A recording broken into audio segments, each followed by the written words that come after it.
application po sa Google Play Store na pwede kang mag-apply ng multiple loans kaagad. Yes, legit yan kasi ka-apply ko lang po. Pwede ka pong mag-apply ng dalawang different loan amount. For example, unang loan mo 1,000 at kung nakulangan ka sa 1,000, pwede ka ulit mag-jump sa 2,000. Multiple loans kaagad. Pero syempre, wag ka agad-agad mag-a-apply hanggat hindi nyo pa nakikita yung loan terms niya. And for today's video nga po, ang ating pag-uusapan is bagong loan application sa Google Play Store. Kung hindi pa kayo aware, si Peso Top. Yes, bago po ito. Dito, i-share ko sa inyo kung magkano pwede nyong mautang. At syempre, kung buo nyo siyang mare-receive. At syempre, kung worth it paglaanan ng oras ang pag-apply dito, guys. Kaya kung gusto mo na magandang video para updated ka rin, kasi ang dami na talaga dyang naglalabasan na loan application na may magaganda and meron din talagang not so recommended. Iniisa-isa po natin yan. At ito nga pong si Peso Top ang ating pag-uusapan. Kaya kung hindi ka pa nakasubscribe dyan sa aking YouTube channel para maging updated ka, just click the subscribe button, turn on the notification bell, and be updated sa aking mga latest upload. And for today's vlog nga, ito na po yung ating 5 lucky winners for today's video. Ayan, congratulations sa inyo. So stay connected, stay active pa rin kasi pwede pa kayong manalo sa susunod. And yan na nga guys, si Peso Top Force na download ko sa Google Play Store at ito yung mga nasa ads niya ha. Maximum loan amount dito is 60,000 pesos. Kitang-kita nyo naman kasi 3.7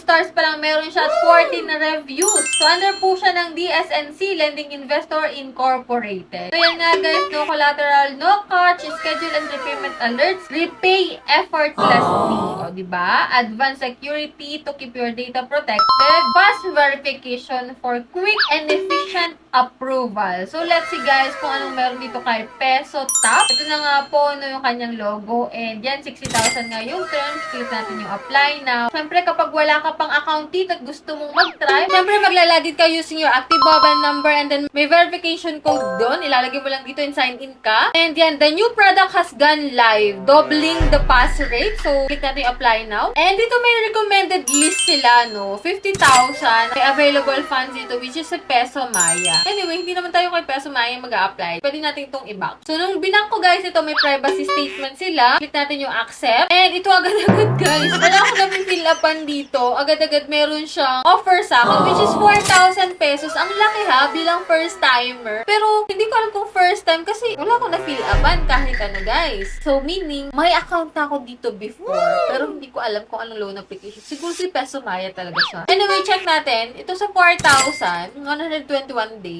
Pero, huwag tayo maniwala sa mga 121 days na yan. Kalimitan lang dyan talaga, 1 to 2 months, ganun. Pero, bibihira yung mga 121.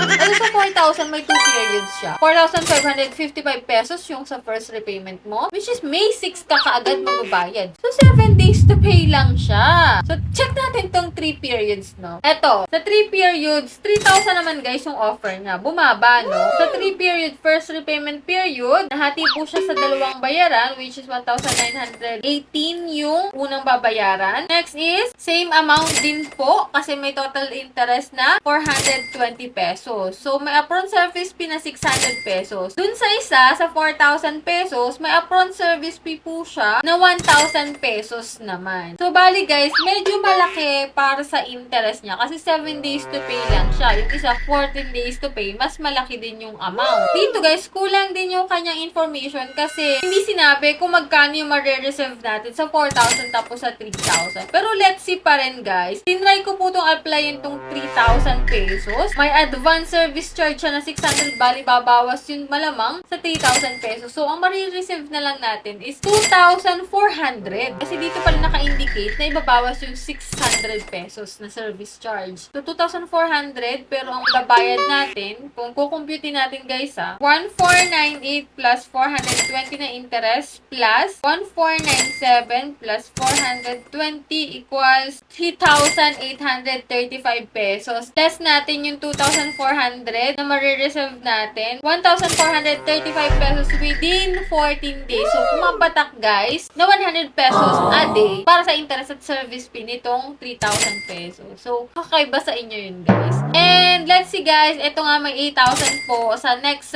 limit natin, 8,000 na siya. And after nun guys, after ko i-back, pwede pa pala akong mag-reloan. Pwede pa pala akong umutan, guys. Kasi kanina may 3,000 na ako na in-applyan. And dito, may 1,200 siya na offer ulit. Which is sa 2 periods, 1,363 pesos yung total repayment. Meron po siyang 300 pesos na service charge. So, nasa 900 na lang ma-reserve mo sa 1-2. Sa 3 periods naman, guys, is 766 pesos sa first repayment. Then, same din ang babayaran mo sa second repayment, which is 14 days to pay. May upfront service fee po siya na 240 pesos. So, yan guys, 1,240. So, yan nga guys, pinili ko yung 1,200 na may service charge sa 240. So, kung makikita mo dito guys, dalawa po yung aking apply at yung ikalawa is 1,200. So, multiple loans guys. Legit naman na multiple loans. Makikita mo dito, review failed. 4,000 yung una, tas 5,000. Biglang lumiit itong offer sa akin ngayon ha. 3,000, tas naging 1,200. So, wait tayo guys ng approval dito kay Peso Tap. Kung ma-approve yung ating dalawang apply sa kanya ng multiple loans nga.